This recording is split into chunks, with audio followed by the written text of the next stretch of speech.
It's page 72 still, chapter 16, nearing the end of that chapter. And before we can, I'll give a quick overview of how we got to where we are, but before we can really get into this piece of the chapter, you need the Hitchhiker's Guide to the Spiritual Galaxies. Maybe that's what we should call this year. Because the conversation at this point is, how do you stimulate your experience of Judaism to be more than just going through the motions? I think it's a question that maybe hounds many of us. How do I make this more powerful, more meaningful, more elevated than just simply doing what is expected? We've described two possible approaches. The more advanced approach is you've got to really sink your intellectual teeth into the experience. So you've got to learn, and then you've got to contemplate what you've learned. And you've got to give it a lot of time and focused attention until it becomes so real to you that you feel the sentiment, the emotion associated with the idea. Now, the reality is, some people have a greater imagination than other people, and some people are able to sit in a room and conjure up in their mind such a clarity about a situation which is not in the room that they feel the experience as if they were there. And that's sort of what we're describing here, where a person sits in their own space and contemplates the greatness of Hashem and the power of our neshama and the value of our neshama connecting to Hashem, which is achieved through a mitzvah. And they literally feel their heart racing, and they're so motivated and so empowered, and their entire experience of Judaism, because of that, is on fire. That's the ideal. Meditating into the moment? So it's not meditating. You see, I'm very wary of the word meditation because it has a lot of overtones. This is contemplation, which is different. The idea of contemplation is that you take something that you've learnt and you focus your mind to examine what that really means and to unpack it in all of its detail until it feels like it's something which is tangible and real. Meditation very often is almost the exact opposite of that. It's the quieting of the mind. Here it's the occupation of the mind. Not all meditations are quieting of the mind. Correct. So that is meditating on that moment and elevating that moment within it. Again, it's not the moment. This is not meditating the moment. That's not what it is. This is contemplating about Hashem outside of the moment. That's assigning a time within your day, and during that time you focus very much in an undisturbed fashion. I'll give you two insights into what that looks like, on something to do with your understanding of Hashem, the neshama, and the value of Torah and mitzvahs. And it doesn't have to be all three in a single contemplation. Usually it's not. So the first thing that just to help us clarify what that means is that the contemplation will typically be associated with whatever spiritual material you're currently learning. So it's dynamic. It's not the same contemplation on a daily basis. It's dynamic. Right now I'm learning X, so that's what I'm going to spend my time on. So that's your first clue. The second clue is, what does contemplation actually look like? So let's say, for argument's sake, we learn about the fact that in order for Hashem to create the world, He spoke. Kihu Omar Vayehi. He said, and it was. Or, like it says in the beginning of the Torah, Bereshis bara Elokim, that in the beginning Hashem created, and then you read the story of the creation, and it's Vayomer Hashem, Vayomer Elokim, and Hashem said X, and He said Y, etc., etc. So then you contemplate on what that actually means. And the way you do so is, first and foremost, you contemplate what it means for us to speak. Because the Torah is obviously using a metaphor very specifically because it wants to relate it to something that is relatable, something that we can understand and that we can apply from our own lives. Like the verse says, "Mi besari echse Eloka," that by examining my own flesh, I can get a vision of how things operate in the godly sphere. So Hashem's designed us in a particular way that we can contemplate those things. So I think, what is the experience of speaking like for me? And there are many, many layers to that, because there are so many experiences that we just go through in a superficial way because they're just part and parcel of life, that we don't ever stop to unpack them. When you do stop to unpack them, that is a contemplative experience. So what is speaking? When do I use speaking? What does speaking do for me? How much of me is invested in my words when I speak? How much are the words that I speak in a particular context compared to all of the words that I could speak in a lifetime? What is the complexity of words compared to thought? What is the complexity of words compared to the emotion behind that thought?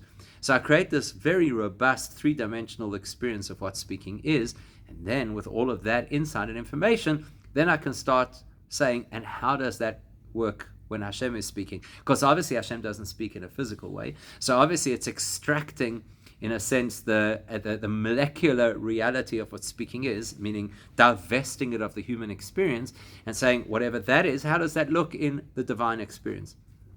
So that would be an example of what contemplation is. Now, this could take days and days and days to actually, not in a single sitting, obviously, but to get that well-rounded sense of what it is that I mean when I say that Hashem created the world through speaking.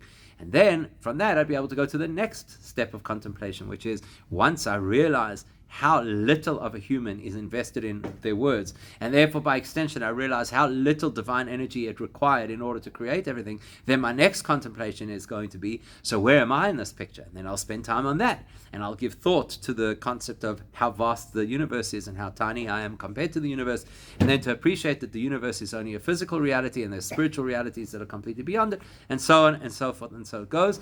And depending on how well I do this, that will determine how real the experience is to me afterwards. And that's really the key. The key of contemplation is to take an abstract concept and make it so real and so tangible to me that my life changes. That's what I want to achieve.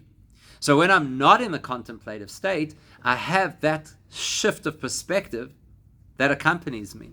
Because I can't afford my whole life to walk around contemplating. I need to be able to use that to make some real truths in my life. And once I have certain axioms that I live by, some certain truisms that I live by, then that's going to change my whole life. So that's the objective of this kind of contemplation we're describing. So when a person does it properly, the result is that they feel a tangible emotional attachment to the content that they've been contemplating about. So if I contemplate Hashem's greatness, then I feel an emotional attachment to Hashem. Real as the emotional attachment that I would have to my children. That's how real it becomes. Now, not all of us, as we've discussed, not all of us are capable of this, or at least not where we currently are, either because we don't have the time, or we don't have the attention, or we don't have the information. Many of us just don't have enough information to be able to sit and contemplate on. We haven't studied enough. You need to have material to work with. You need to feed this process with content. Many of us don't have the content. So we said in the absence of being able to do that full-fledged meditation / contemplation, as I say, I prefer the word contemplation. So in the absence of being able to do that, we said the next best method that you could use is, at least let me acknowledge intellectually, so that's kind of the objective truth as opposed to my personal experience, but let me at least acknowledge the objective truth that this is true, and therefore, this is valuable. So the fact that Hashem created the world is true, even if I don't really have a clear picture in my mind of what that creation looks like. And the fact that Hashem gave me my soul is true. And the fact that Hashem gave me a soul in order that I should be able to have an experience of bonding with Him, that is true. And the only way to bind with Him is through the experience of Torah and mitzvahs. That is true.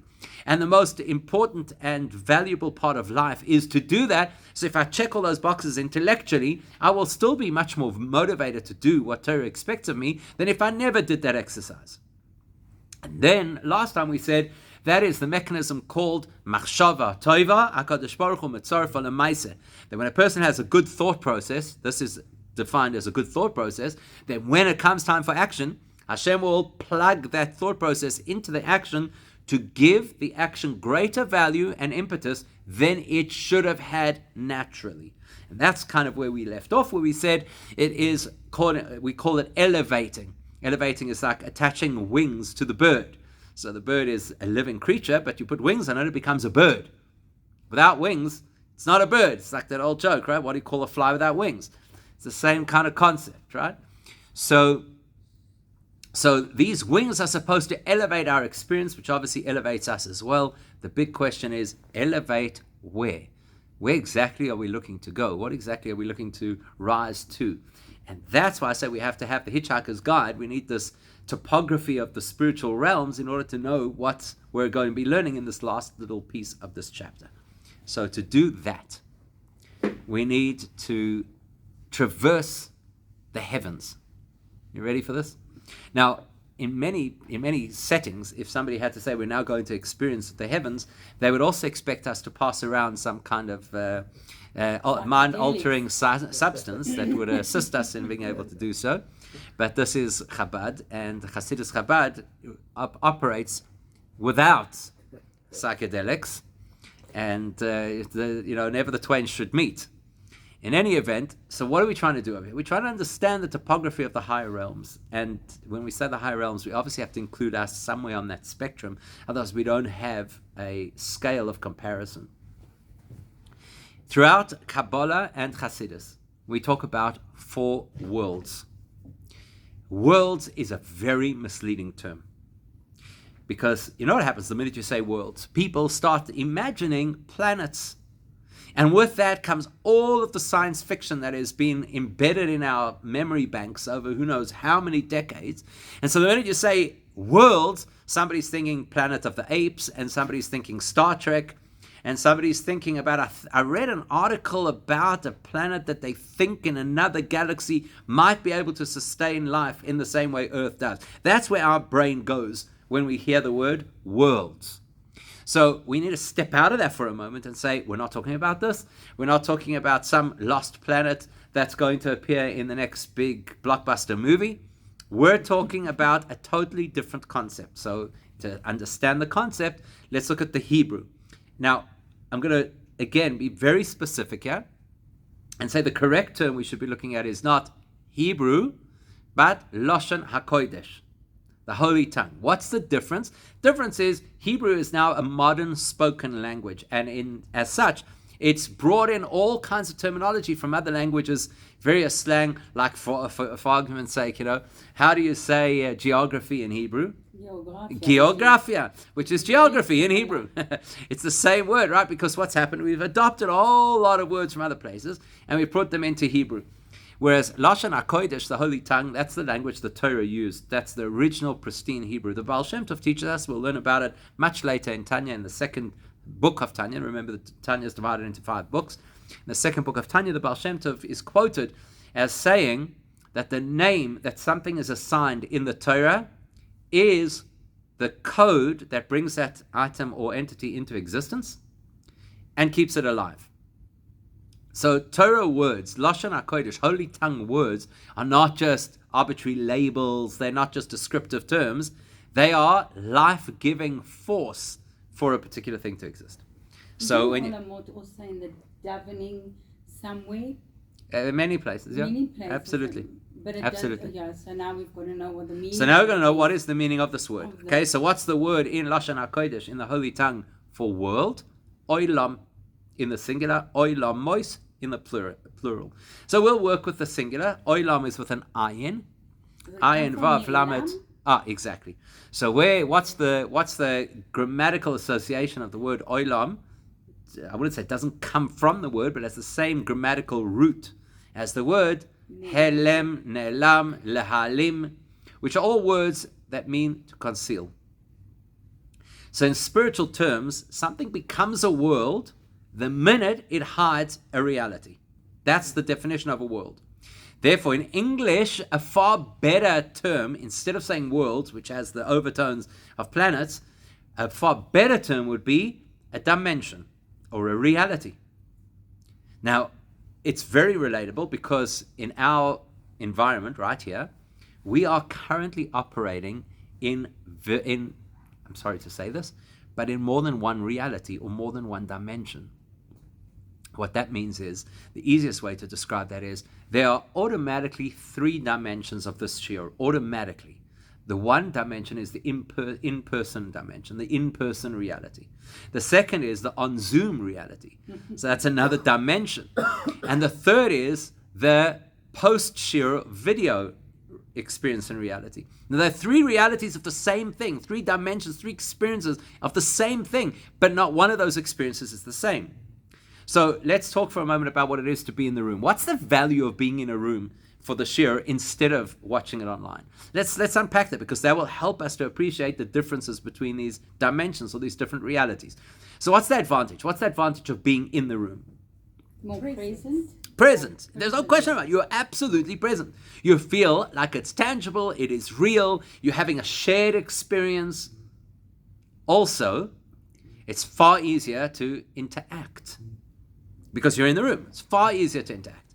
So if you want to say something, you don't have to do some kind of mechanism to try and raise your hand on the Zoom. You could just say what it is that you want to say, ask what it is that you want to ask. You can interrupt. Not advising it, but you can do it. Whereas on Zoom, it's not so simple to interrupt. Not so simple.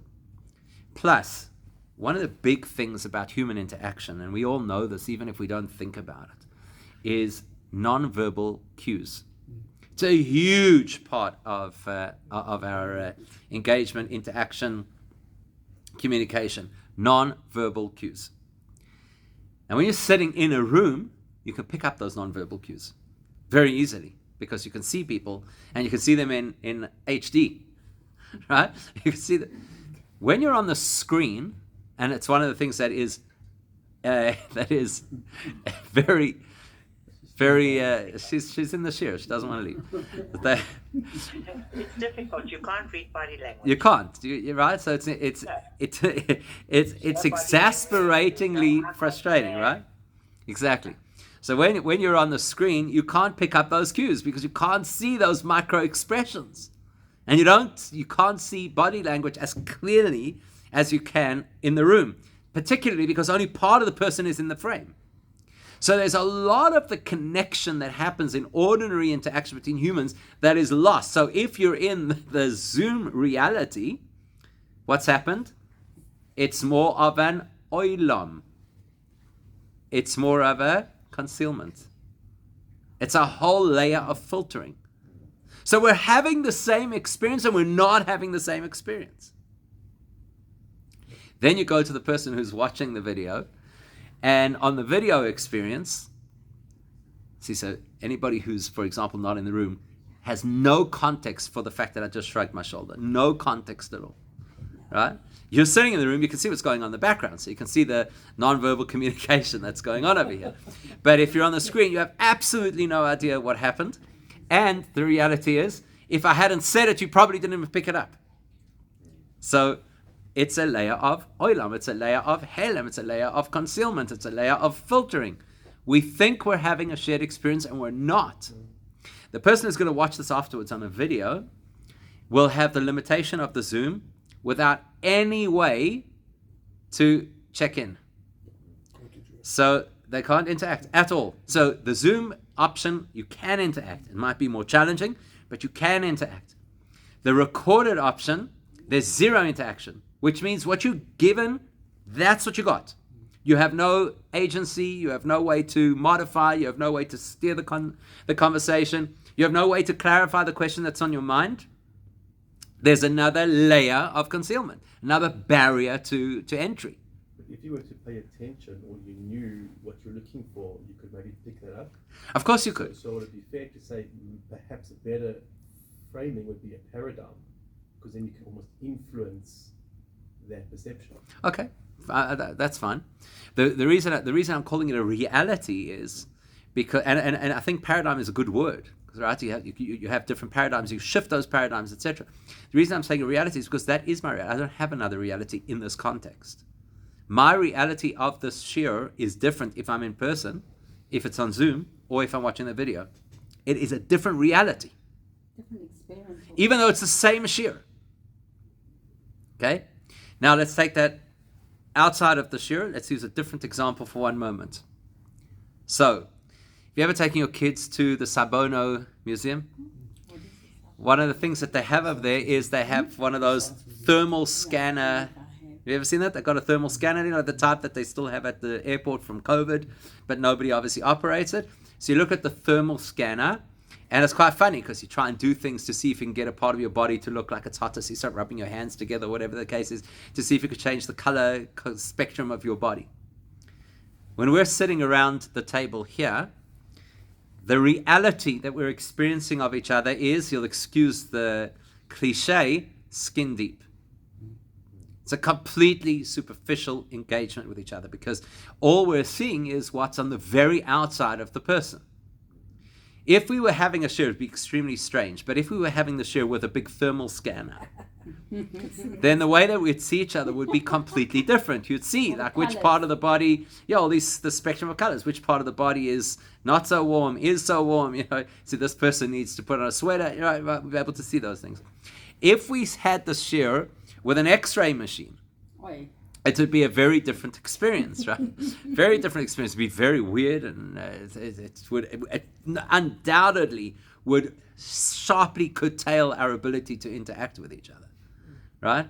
If we had some kind of a 3D scanner where you could actually see all the muscle and the ligaments and the sinews or whatever the case be, it would also be a different experience, and it would be different to the X-ray experience. Now, the question is this, still the same person, exactly. Still the same person. The question is how many filters are applied to that person. And we need those filters because, frankly, we would not enjoy sitting around a table with a group of skeletons. It's just we're not wired for that. We're not wired. We would think that it's a curiosity, but we're not wired for it. So I didn't, but maybe somebody here once went to the Body Works exhibition. So it's jarring because it's people, but it's not how we know people. It's strange, it's weird. So we need the filters. It's not a bad thing to have filters. Yes, there are different realities and different experiences because of those filters, but that doesn't make it fundamentally bad. One last example, just to put it directly into this context, is the sun needs a filter, or at least we need the filter on the sun. Otherwise, we could never tolerate it. So that just illustrates for us that the concept of an olam is not a fundamentally bad thing. It's calibrating so that whatever we receive should be appropriate for us. Okay, so with that in mind, we talk about 4 olamos. Now that we've gotten away from the word worlds, there are 4 layers of reality. And now you could say the word paradigms, because that would be this would be a good place to apply it. So there are 4 paradigms of reality that exist. Needless to say, they're not monochromatic. In other words, every single one of them has a spectrum of its own. But we're going to talk in broad strokes today, and we're going to talk about the fact that each one of them has a fundamentally different experience to the other. That's what differentiates them. Because if you think worlds in the classical sense, what differentiates worlds from each other is distance. When you think about them as paradigms, what differentiates one world from the next is awareness. So there are 4 fundamentally different experiences of awareness that are on offer. The question is, should we go from the highest to the lowest, or should we go from the lowest to the highest? Your choice. Well, it's not a matter of choice. It's a matter of how are we wired to understand things. We're wired to start with what is closest to us, most real to us, and then we can progress from there and work our way upwards, which is after all what we're trying to do in this chapter. We're trying to talk about how you lift something up. So you've got to first know where you are to appreciate what you want to go up to.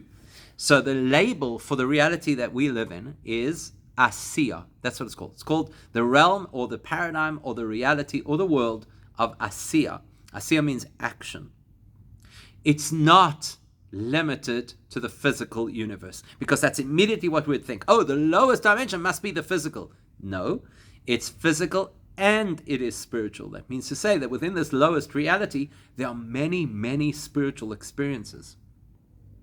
Now, this is a big mistake that people make, because people synonymize spiritual with godly. That's why we have to know from the get-go that even in the most filtered, most limited experience of life, there are great spiritual experiences.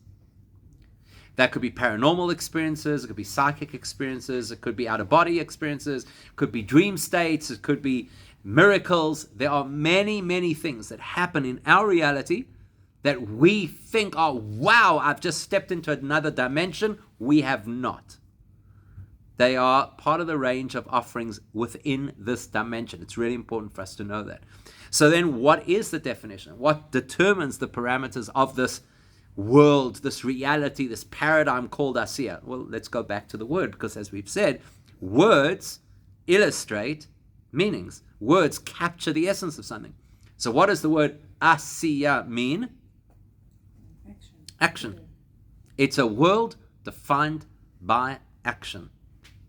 Now, what exactly are we trying to say when we talk about a world defined by action? It's not. We're not only beings of action, we are beings of intellect and emotion. We have a spiritual side to us. What do you mean a world of action? So let's think for a moment. You're walking down the street and you enjoy people watching, which is not an easy sport in Joburg. You've got to go to a place like London or Tel Aviv or New York if you really want to do this properly. So you enjoy people watching. So, you see this one, you see that one. I wonder, they look happy, they don't look so happy. This person looks like they have money, they don't have money. Whatever it is that you're assessing when you people watch. Somebody walks down the street. Let's just put this as Fifth Avenue, Manhattan, because that's a great place to people watch. They walk down the street, and there happens to be a pebble lying on the sidewalk as they're walking. They don't see the pebble, and they accidentally kick it. And you see this. How much do you now know about the person from the fact that you watched them kick that pebble? Nothing. That's the significance of action. It's not to say that this is a world made of actions. It's to say that this is a world where the level of awareness is about the same level of awareness you get from observing an action. That's how much filter there is in this world. And what are we filtering? We're filtering divine reality. So the reality of Hashem is so blocked in this world that it's the equivalent of just seeing what Hashem has done. And that is how we live in this world. Anytime that a person tells you, I'm a very spiritual person, and I find the most spiritual connection in nature, that's an incredibly valid perspective, but nature is just what Hashem has done. You can't say you find God in nature. You don't. You find God's artwork in nature. So imagine that you went to a gallery and there was a piece of art hanging on the wall, but without any information about the artist. And you look at it and say, wow, this is an absolutely magnificent piece. And you can even get into the detail of why it's a magnificent piece. What do you know now about the artist? Nothing. All you know is what they've produced.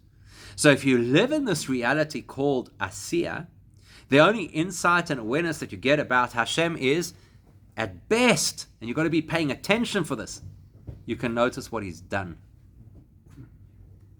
But what he's done doesn't give you even the vaguest clue as to who he is. That's the extent of blockage and filtering that we live with every single day, and that's even when we have our spiritual experiences. Okay? So we're very, very limited beings living in a very limited reality. If you had to go a level up, and when I say level up, it feels like you just, get into the lift and push the next floor and there you are. But a level up is a fundamental shift of reality. It's as if we've peeled away a whole layer of existence to find what lies beneath it. So this is the equivalent of stripping away the nice fancy cover of the machine to see the mechanics inside it. If I go up to the next reality, we call that reality Yetzirah. Yetzirah. Now what does that mean? What does Yetzirah mean? From the word Yotzer, it does not mean create, even though that is how 90% of people translate it. It does not mean create, and this is very specific. So what is the word? It means formation, correct. Yetzirah means formation. Now, formation is a very specific word. I don't think we use formation that frequently in regular language. So, for example, you don't say, would you like to come to my pottery formation class? But that is exactly where formation happens. It's in your pottery class. Because formation means taking material from its raw state and turning it into something that is a finished product. You're forming something. Now, you can only form something if you have something to work with. Right? You don't form out of nothing. That doesn't make sense. You form by changing the shape or the context from X to Y. Here's another example.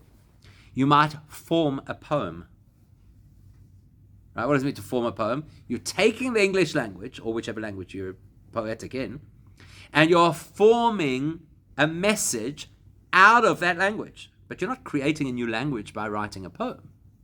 So you're using material and you're sculpting that material in a very advanced artistic way But the fact is, you're taking something that exists and you're remodeling it into an improved product. So if I'm in this world of Yetzirah, I'm no longer just seeing an action. I'm seeing the artistic value of this action. Meaning, I'm not just seeing what was made, I'm watching the process of it being made. Big difference. It's a lot closer, a lot more awareness. So again, if I'm walking through the mall and I see this item that's on sale and it says handmade by so-and-so in such and such a pottery studio, I know nothing about the person or the studio, but I like the piece. Whereas if I'm in the pottery studio, I see the magic that they work with their hands, and it's actually quite impressive. In fact, if I've never been to a pottery studio, I've been taking that pottery for granted all of these years. And now that I watch what people actually do, I have a far greater appreciation. I get much more excited by it. And that's what happens when you're aware of process, when you're aware of what goes on behind the scenes, you are more attached and excited by what is being produced. You still don't know anything about No, you still know nothing about the artist, but you appreciate the process. And when you appreciate the process, you start to feel some kind of affinity to the artist. So when I see only the finished product, I admire the art. When I watch the process of producing that art, I start to admire the artist. Big difference. So you can be at two different levels at the same time. In some respects, things like taking a pottery, not a lot about pottery, therefore I kind of understand it. But other things I don't really know much, it's just an action. Correct. So So I can be in multiple levels simultaneously, although it is rare to experience them literally simultaneously. Because if currently I'm engaged with something which I know more about, I'll have that experience. And if something I know less about or care less about, by the way, I'll have that experience. So I can fluctuate. Yes, I can fluctuate through multiple layers of experience consistently, 100%. 100%. But bear in mind that, and just to make life more interesting, each layer or each reality has all four layers within it. So that means as the human experience, which is fundamentally contained in the world of Asiya, we have Asiya experiences and we have Yetzirah Asiya experiences. So in the example of the pottery is still part of the world of Asiya, meaning pottery does not tell me more about God than anything else in this world. But in my experience of things in life, this is a more elevated experience. So it is like the Yetzirah experience within the greater Asiya reality. Does that make sense? Okay, whereas here I'm talking in the broadest strokes. So the world or the experience or the reality of Yetzirah is not part of our reality. In fact, we would call it Gan Eden. That's what we'd call it. And as we're about to discover, Gan Eden is two-tiered. So we'd call it the lower, more basic experience of Gan Eden. That's where we get to appreciate the artist, or at least the process of the artist. We don't get to appreciate the artist himself. Now, the nature of appreciating that process is it creates excitement. Excitement is emotion. So in the world of Asiya, we primarily engage with Hashem through what we do. In the world of Yetzirah, we begin to relate to Hashem by what we feel. So that's why it's an upgrade. When a person passes away and they go to Gan Eden, we say they are, people always use the expression, they're in a better place. And I'm not sure that is a healthy way to refer to it. It's a little bit placebo effect for us, as long as we know they're in a better place, it makes it easier to handle. But the reality is, better is a very subjective term, and it really depends what the objective is. If the objective is to do mitzvahs, it's not a better place. If the objective is to have a greater experience of godliness, then it is a better place. So, it's not so cut and dry. But that experience of Gan Eden is, now I start to feel a sense of connection. I feel a sense of emotion towards Hashem that I don't necessarily experience on earth as a regular human. Let's go one layer up, and I know I'm doing this extremely briefly, but you can always explore further. So if I go one level up, I'll arrive in a reality that is called Bria. Now, Bria means creation. Bria means creation. The difference between creation and formation is, formation, I already have the raw materials. Bria is I create the raw material. And the real version, as the Ramban Nachmanides tells us, of Bria is Yesh Me'ayin, to create something from nothing. That is the true experience of Bria. In other words, if I'm elevating myself through the spiritual dimensions, I'm now no longer just seeing what was created, nor am I even appreciating the process that it took to create this, which excites me tremendously, but I've actually arrived at the point of awareness that creation could only have come from Hashem, because only Hashem can generate from nothing. And that's now no longer something I read about in a book. It's no longer something I subscribe to abstractly. It is the clearest realization that I could have. So in the realm of Bria, my experience of Hashem is not just excitement. My experience of Hashem is clarity. And when a person has clarity, everything changes. So in that world of Bria, whatever entities live in that world, it's essentially the stomping ground of the great spiritual beings called the Seraphim and their related angelic peers.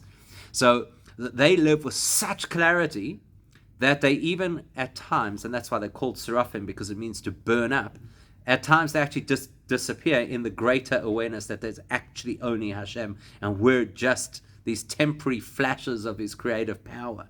So they keep dissolving back into the source. You know, that's an incredibly, incredibly advanced level of reality. That's a reality that basically, if you had to try and give a scientific equivalent of that, would be if I could have the clarity that we're all made up out of molecules, I'll realize I'm actually not distinct from everything else that exists. So thankfully we have filters that prevent us from seeing the world that way. But in theory, if we reached a point where all we could observe would be molecules, we actually wouldn't see anything distinct from anything else. So in a spiritual version of that, in the realm of Bria, all you see is that Hashem makes things from nothing. So really, I don't actually have a true existence. My existence is purely just godliness.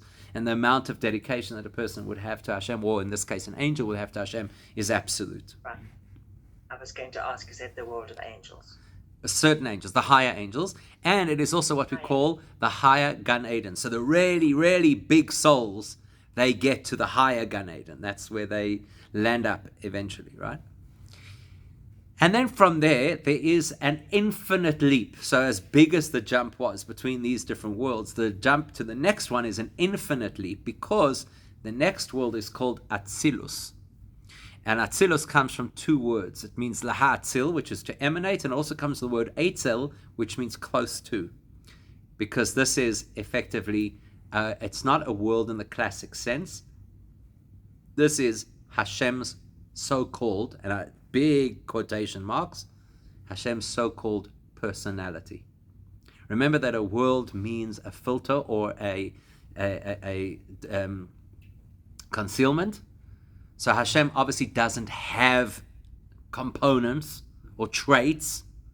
So the very fact that Hashem operates using things that we call wisdom or kindness or strictness, that is obviously a filter. It's not the reality, but there's nothing that exists there other than Hashem. It's Hashem taking on specific roles. That's the filter of it. So that Hashem is now not just infinite and beyond comprehension. It's Hashem kind of coming down in a sense to be somewhat understandable. So this is a very Can quick we question. say it is the realm of Hashem? You could say that. I mean, are people meant to be targeting, trying to go to these various levels? Good question. Because basically, is it even the third level? You're meant to interact with the world. Okay? Right. And if you're at such a high spiritual level, you can see molecules in your words. Right. You kind of just cutting yourself off. You're Well, we have a name for those kinds of people. I mean, You have what? A name? We have a name for those kinds What of are they people. called? Meshuggah. yeah, Because it would be completely dysfunctional. So it's a really interesting question, and in the interest of time, I'm just going to give a very, very brief response, and it's something we can spend a lot more time on. We're supposed to create a balance in our lives between aspiring for it and then grounding ourselves in what we're supposed to be doing. So the only time that becomes a problem to enter one of those worlds, which I guarantee you is not a problem for any of us because we're nowhere near any of those experiences anytime soon, but the only time it becomes a problem is when it becomes this runaway train of the person who's so caught up in that reality that they can no longer function. That's contradictory to what Hashem wants. Hashem wants us to aspire to it and then obviously do the things that are very grounded in our world. And we could talk a lot more about that, but I don't just... think Atsilut is someone that a physical person is able to. It is possible. It is possible for a physical person to enter that realm, but not for now, because it's going to take us down a big rabbit hole. But I'll just tease you with this. The greatest people in the Tanakh, many of them lived in Atzilus. The best example is Moshe. That's why he can't talk, because he can't relate to our reality. And I'll leave it with just that much of a tease. Now, why is this all relevant to us? Because if a person is able to give their mitzvahs wings, then they're able to lift their mitzvah as high as the world of Bria, that world of absolute clarity. Now, it makes sense. If I've done all that contemplation and I have, to the extent of human ability, I have clarity in my Judaism, then it makes sense that I should be able to elevate my mitzvahs to that level. What he's telling us in this chapter is, even if I don't have that level of clarity myself, Hashem will turbo boost my mitzvah into that realm, even though I'm not anywhere close to that realm. I'm not even close to having that experience of the Bria version of my world, because I don't have the clarity in my mind. That's the whole message of this chapter. So I want to read that last little bit so we can round it off.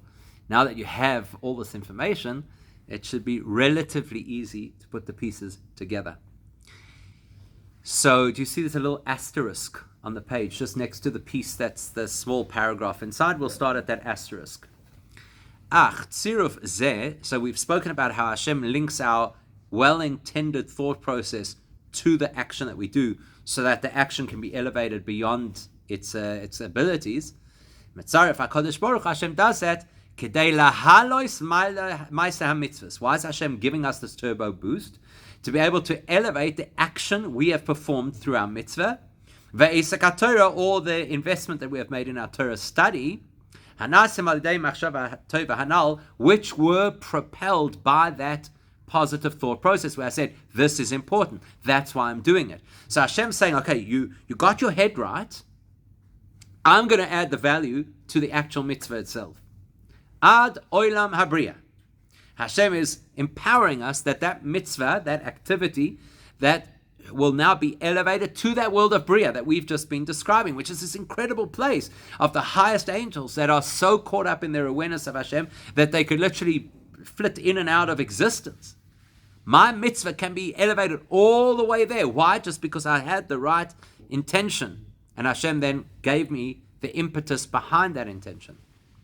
Makoim aliyas haTorah v'amitzvos hanasim al yidei dechilu v'rechimu sichlim asher b'izgalus libay mamish. Now, if I did have that proper, highly developed kind of contemplation that left me with a very tangible, visceral experience of emotions, then I would have got my mitzvah to that world of Bria on my own. But because I haven't done that, and I've just done so-called the best of my abilities, which is to have this intellectual check-in and say, yes, I acknowledge this is how I should behave, and therefore I'm going to do it, then Hashem lends the value that I cannot lend of my own accord. But let's say that a person did not have Hashem's assistance, and a person simply went ahead and did what they were supposed to because they had the mental check-in, Nami oilim la'olam hayetzira. Well, that would still elevate my mitzvah. My mitzvah would not be trapped in our reality. Anytime I do a mitzvah, because I've consciously realized that this is important, this is what life is about, to have a relationship with Hashem, and therefore I'm going to do the mitzvah. Anytime I have that consciousness, my mitzvah is elevated beyond my reality to the next reality, which is Yetzirah, where you have this very strong emotional bond with Hashem. Al Yedei, how does it get there? Al Yedei dechilu v'rechimu tivi'im ha'mesusarim b'leiv kol yisobel til doisam. You know how it gets there? Because we have a secret that we haven't yet disclosed. The secret is that by virtue of being Jewish, hardwired into our soul is a hidden love for Hashem and a hidden fear of Hashem. And that gives us the ability to, so to speak, elevate beyond our world. Now, what is this hidden love and what is this hidden fear? That, he says, that's something that we will discuss in great detail coming up in not the next exciting episode, but the one after that. In other words, this concludes chapter 16. Chapter 17 will effectively recap and take us back to some of the first issues that we raised at the beginning of the book, and we'll then close the first section of Tanya. Chapter 18 to 24 is going to come back to this question of what is this hidden love that we've all got within ourselves.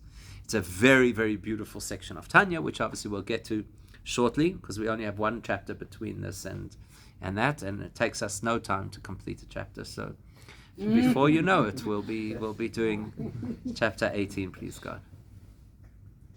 Is it not because